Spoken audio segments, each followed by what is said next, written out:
Hello, welcome into this reading. I'm Molly, the QuantumLeapQueen. Thanks for joining me here today.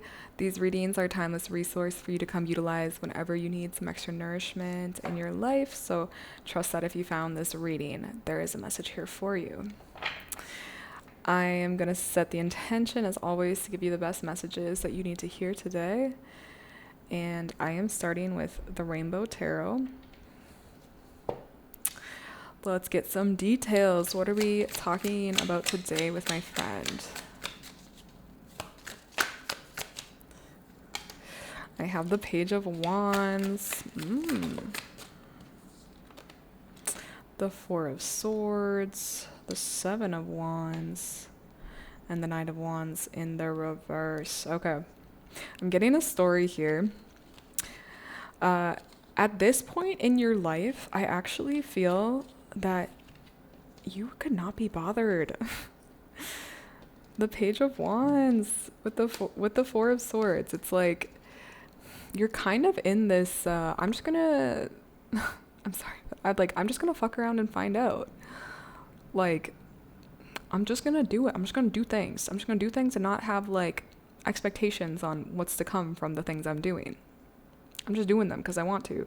That's how I feel.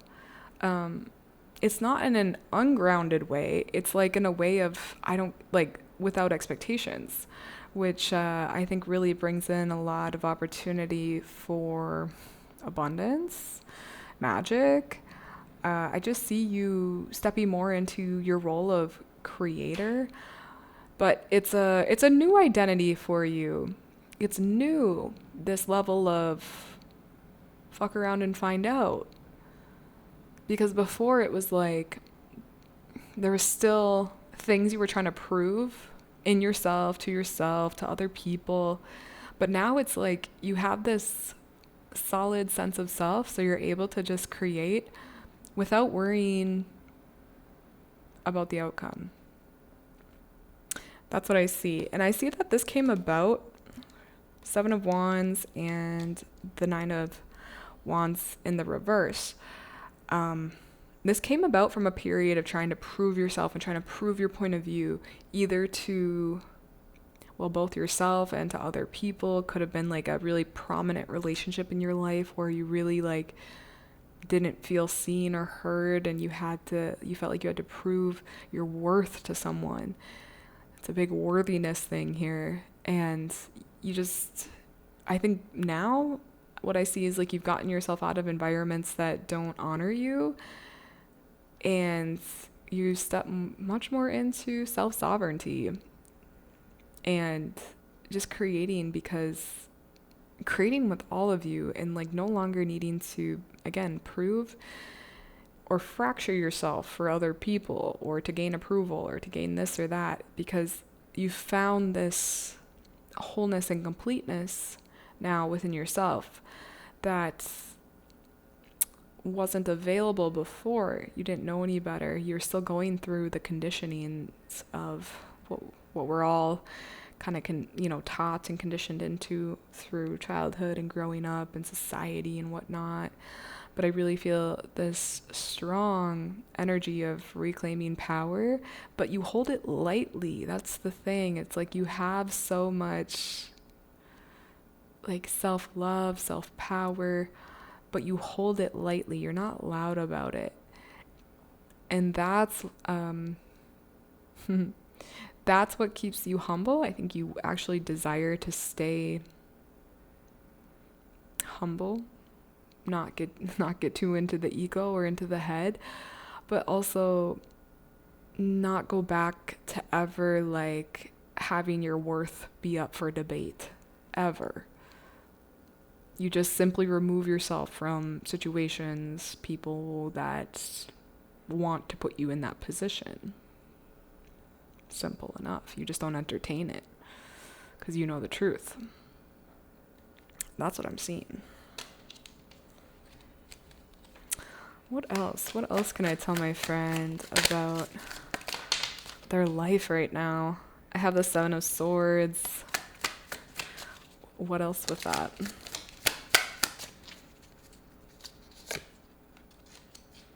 The Six of Cups, yeah. Yeah, Nine of Swords at the top of the deck. You've gotten this way, or this has become such a priority for you, a real blessing in disguise from this situation of being with someone where you're showing up with integrity. You're showing up with such like a givingness and honoring and an authenticity, feeling like both parties are coming from that heart-centered place. But I see that they weren't. There was the other party, whoever this was, is coming more from deception. It's a self-preservation thing. It's a self-control, or it's a controlling thing to, other people, because they feel, whenever someone's trying to control someone else, it's because they themselves don't feel powerful within themselves. They feel like they need to extract that power from outside them. So I think you see the deeper layers of that now underneath the surface, but it was because someone messed with you. Someone messed with an honest person coming from an honest place. Not that you're perfect, but your intentions were pure. And that's where I feel this was like the catalyst to you really choosing not to put yourself in these positions, and also to see people's intentions clearer, faster. I think that's become way quicker for you now. So yeah, it's kind of like, it speaks volumes about this person with the Seven of Swords energy is deception, to sum it up. And that's where I feel that your, what do they call it? Like the hero's journey started. Like, that's kind of where it started. It was like you really like poured your all into this person and had so much trust for them. And behind your back, there's some betrayal happening in some way, shape, or form. And it just wasn't met with your honesty and integrity was met with deception and an attempt to control. And obviously those two energies clash and they don't align. So that's what I'm seeing. What led to you really reclaiming some powerful self energy and self-identity. What else can I tell my friends? Six of Pentacles, Two of Wands. I feel like from this situation, you have really started to glow up, like really branched out. I think that this really opened up your horizons and showed you what was possible. Because I don't think you ever lost that part of you that still wants to come from love and integrity and authenticity. Like those are like really important values to you, for you to have for yourself, and then for the people around you to have as well, the close people in your life. The Two of Wands can indicate like long distance traveling. So perhaps you've even like taken a move, let's say, done some more traveling in your life. But for sure, it can even just be like mentally, you've really opened up your horizons to like what's possible. And the Six of Pentacles is still like, it's almost like the hurts that people purposely like when people purposely hurt you, it almost is like it has given you more fuel to do the best you can to other people. And it's almost like that person attempted to close your heart, to shut off your light more, to dim your light, so you wouldn't expose so much of their shadow. But in doing that, it's almost like it opened you up more, because you recognize like, okay, people still live this way, they're still in the world, and they seem like normal people, but there's so much going on underneath the surface. And I just want to pour out more love so there's more available for these people, and for, there's obviously boundaries and things you've learned around this, but I just see it as like a refusal to shut down your heart, and in fact the opposite, to open it up even more, because you see where these people live and where they're coming from, and you just say, that's not the life that I want to see in the world. That's not the reality I want to create. So I'm actually alchemizing, such a powerful process, taking pain, hurt, and turning it into more love, more authenticity, like, and that's why I feel like you've had this glow up now, or these like such a change in perspective about what's possible for you and what your life is about. And I really think that that's going to pay off tenfold as well. And you're going to help a lot of people just by simply being yourself and being the example, setting the example of the alchemizer, and not letting past hurts, past people dictate any part of your life. Like, you've really like reclaimed that power. That's what I see. Okay, let's move on. I'm going to start with some oracle messages. I'm going to start with the animal oracle.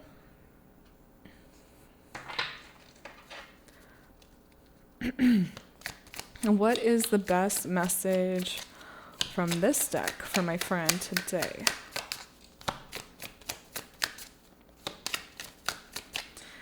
Thank you. Inner truth. That's exactly what you've been learning. Inner truth with the owl. This is number 7.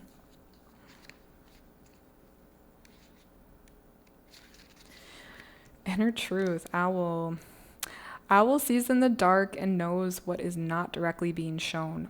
She is the great master intuitive. In ancient Greek mythology, Owl sat on the shoulder of Athena so that the goddess would know the whole truth at all times. If you receive this card in your reading, it is a message that you have a deep inner knowing and you can trust this gift. Whatever guidance you are currently seeking, this card is confirmation that the answer will not only come, but it will come from within. Owl says it's okay not to always immediately know the right answer or what to do. Fear may arise and hide the truth of the situation from you, but you are being asked to sit in the confidence of your inner knowing. Patience is of the utmost importance. When you push and try to instruct your intuition to immediately figure out the answer, your intuition becomes strangled by your ego's control. All you need to know is that the guidance will come. When and how it comes is none of your concern. Life will help you connect with your intuition to reveal truth, figure out the best path, and do what is best for your growth and the growth of anyone else involved. Owl's medicine shares that you do know the answer and it will be revealed at the correct moment. Relax and go do something else. Yeah, that's beautiful. And I think that's what this journey has all been about, is like bringing you back to your inner wisdom and knowing that you can trust what you hear, and that you have a real gift of intuition. Like, we all have intuition. We tap into our intuition is literally like our umbilical cord to life. We're always connected to the matrix, right? Like, always. And yeah, by matrix, I mean like the illusion of separateness.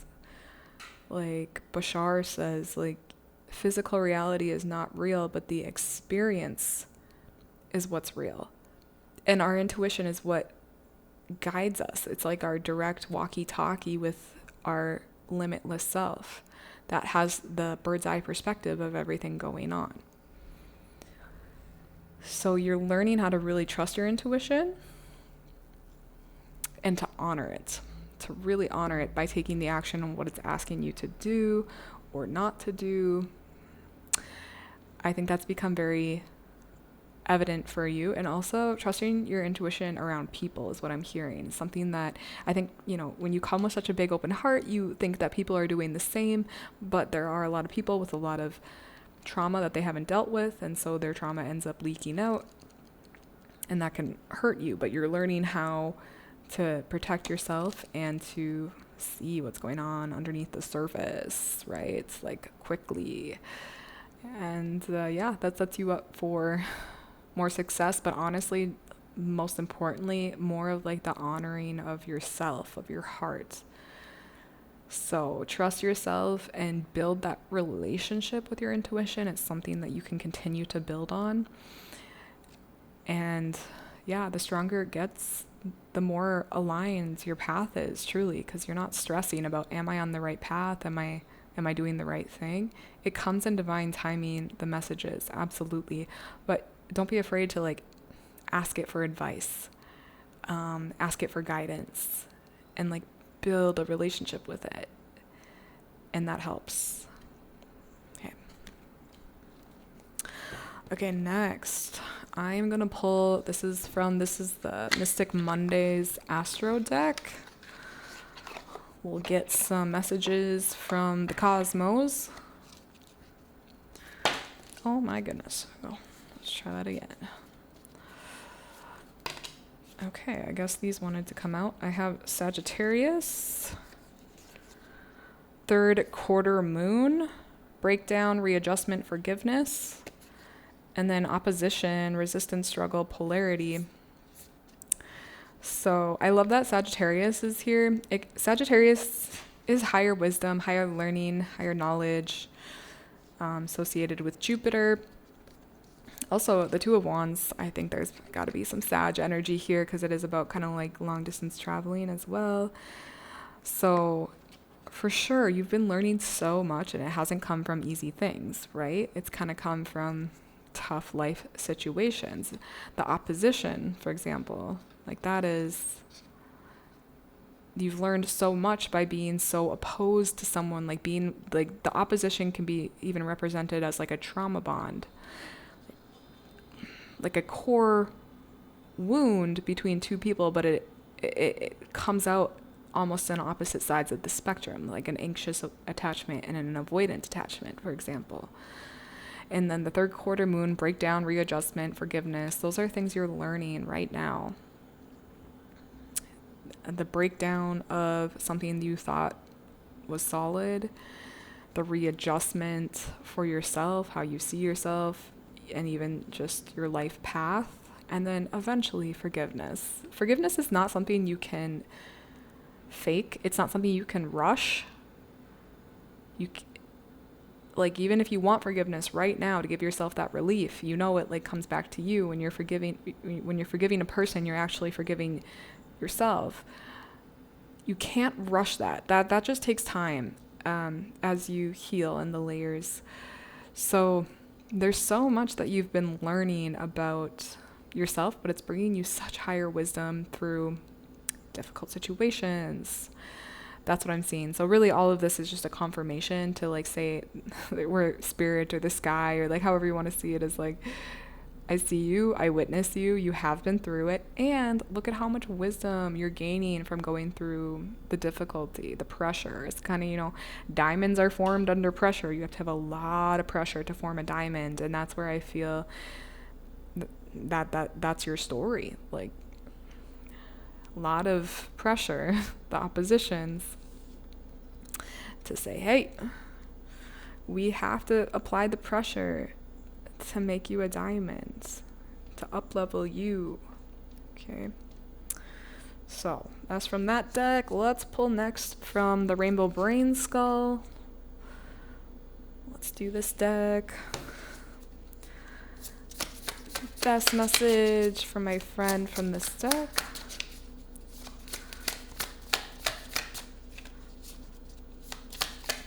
Best message from this deck. Friend. Okay, we got one.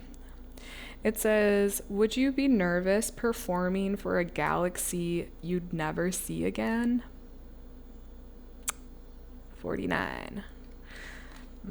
These have short little messages. Let me see what this says.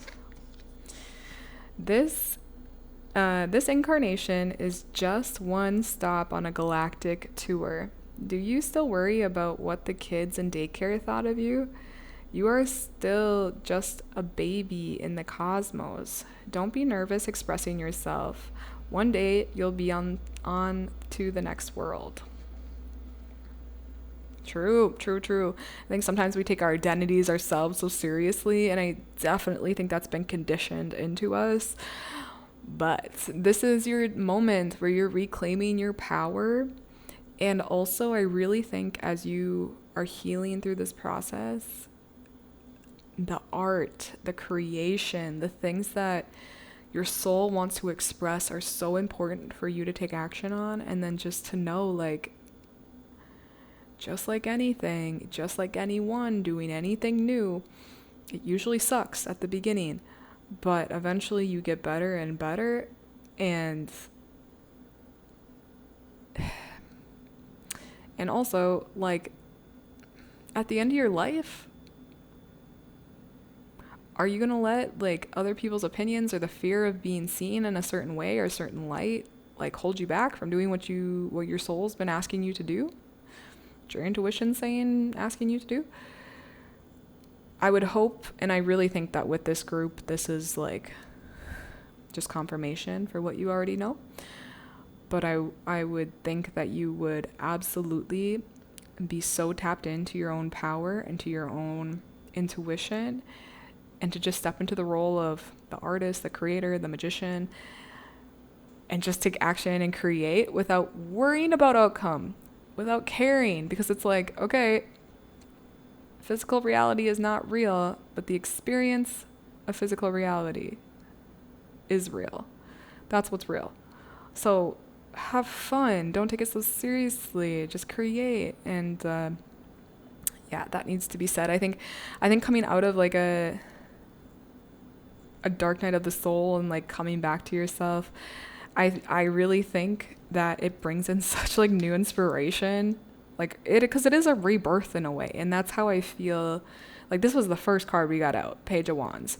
And that's how I feel like you are now. Maybe it's like a little scary sometimes, like doing the things you're kind of being called to do, but really trust that there's a reason you're being called to do them. And like all moments are now. All moments are now. So right now there's a version of you doing the thing that you wanted to do. So take advantage. Take advantage. We're all just, like, think about how small we are in the scheme of the whole cosmos. So just create, just have fun. Don't take it too seriously. Okay, to finish off your reading, I'm going to pull from the I Create My Reality deck. Best message for my friend from this deck.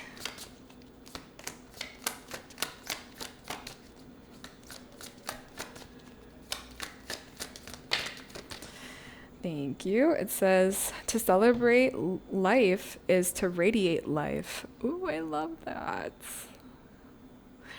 Today I am overflowing with energy and jam-packed full of joy. Yes, I am. Every cell in my body vibrates with high energy and sheer joy. I feel myself becoming lighter and elevated every minute to a higher state of consciousness. Smile, not just with your face, but also with your mind and your being. Make all the cells in your body smile. Radiate, be radiant with life. That is the message. And that's 100,000,000% what you're stepping into already. But I think as you honor your intuition and take more action around creation, this is even going to be more prevalent. You'll notice more as you get out of your mind more and you get more into the body and you do more for yourself, for sheer experience. That's the way you honor life the most, honestly. To be here and to really live it, not be holding yourself back because of identities, conditionings, but like really honor what you feel to do, to take risks, not be afraid to like be looking like a fool out there. It's like, it's cringe until it works, right? It's cringe until it works. And even then, like, it works. Like, it's not about outcome, it's about expression, it's about experience. Like, that's the whole point, right? Yeah, so I think that's a beautiful last message to land on. So I hope this reading brought you nourishment, clarity, and confirmation for exactly where you're at. You can come on back and enjoy these timeless mystery readings whenever you feel called. Just pick one based on your intuition. And if you want to like, subscribe, leave a comment below on how this resonated with you, that would be awesome. And as well, I have my link below to work with me. And until the next reading, guys, we'll see you then. Bye.